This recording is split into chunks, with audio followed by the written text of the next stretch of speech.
Chicos, cordial saludo para todos. Estamos en la unidad de los estados de agregación y nosotros vimos algunos conceptos básicos de los tres estados de la materia.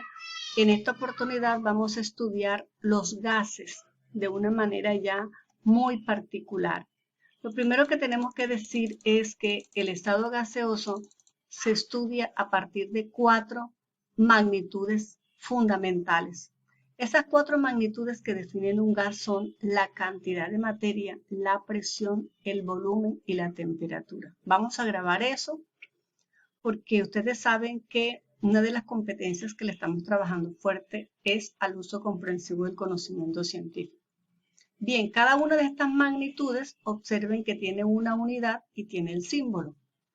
Entonces, la cantidad de materia, en este caso, decimos que es el mol y que el símbolo es N. Esta N debe ser minúscula, pero también vemos aquí que se expresa en gramos, ¿sí? Asimismo, la presión se expresa en atmósferas, de manera que cuando veamos ATM, no es átomo, como a veces suelen decir los estudiantes de química, no es átomo, esta es la abreviatura de atmósfera y atmósfera es una unidad de presión. Así como, por ejemplo, el metro es la unidad de longitud. Entonces, la atmósfera es la unidad de presión y mol es la unidad de cantidad de gas o cantidad de materia. La unidad de volumen es el litro, su símbolo es L minúscula, pero también se expresa en mililitros y en centímetros cúbicos. Ahí ustedes pueden ver sus símbolos. Y la temperatura se expresa en grados Kelvin, el símbolo es K. También en grados centígrados y Fahrenheit.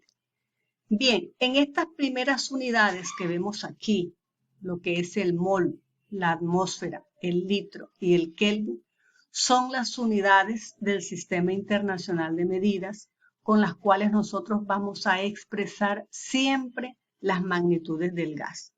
Eso quiere decir que si en determinado ejercicio o en determinado contexto nosotros vemos la cantidad de un gas expresado en gramos, debemos convertirlos a moles. Si nos dicen la presión, nos las expresan, por ejemplo, en milímetros de mercurio, debemos convertirlas a atmósfera.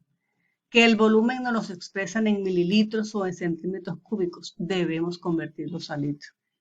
Y si la temperatura está en grados centígrados o Fahrenheit, debemos convertirlos a Kelvin. Dijimos también que el estado gaseoso se explica a través de la teoría cinética de los gases.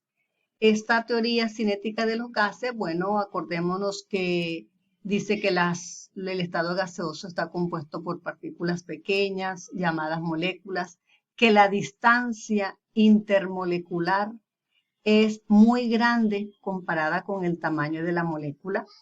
Sí, esto explica la alta compresibilidad. Acuérdense que la compresibilidad es fuerza y entonces tratamos de reducir este volumen. Al estar este espacio intermolecular bastante grande, tenemos mayor oportunidad de comprimir, por lo cual se dice que el estado gaseoso tiene una alta compresibilidad.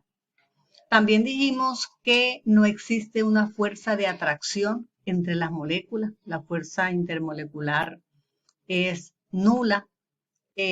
Las partículas se encuentran en continuo movimiento. Acuérdense que el movimiento es un movimiento perfectamente aleatorio, caótico, desordenado.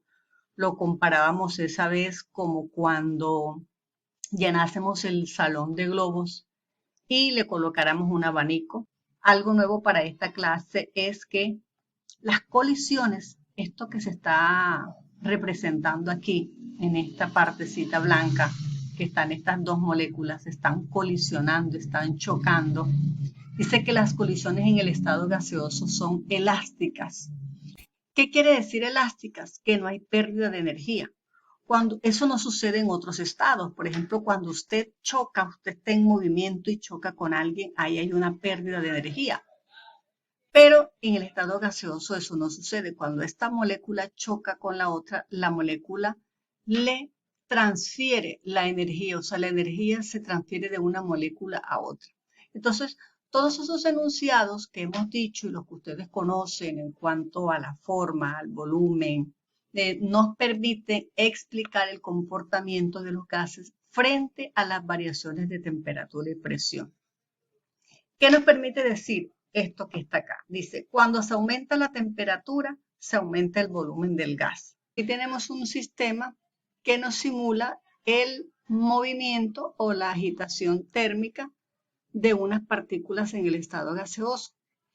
Si nosotros aumentáramos la temperatura, esas partículas se van a agitar con mayor velocidad y las trayectorias entre ellas van a ser mucho más amplias. Por otra parte, si aumentamos la presión, entonces el volumen se va a reducir porque el espacio intermolecular se va a disminuir. Eso va a hacer que unas moléculas se junten unas más con otras, haciéndose que se produzca un cambio al estado líquido. Los gases que se ajustan a los enunciados de la teoría cinética que acabamos de mirar se llaman gases ideales y los que no lo hacen se denominan gases reales, los cuales en condiciones bajas de temperatura o a presiones altas se desvían del comportamiento ideal. Los gases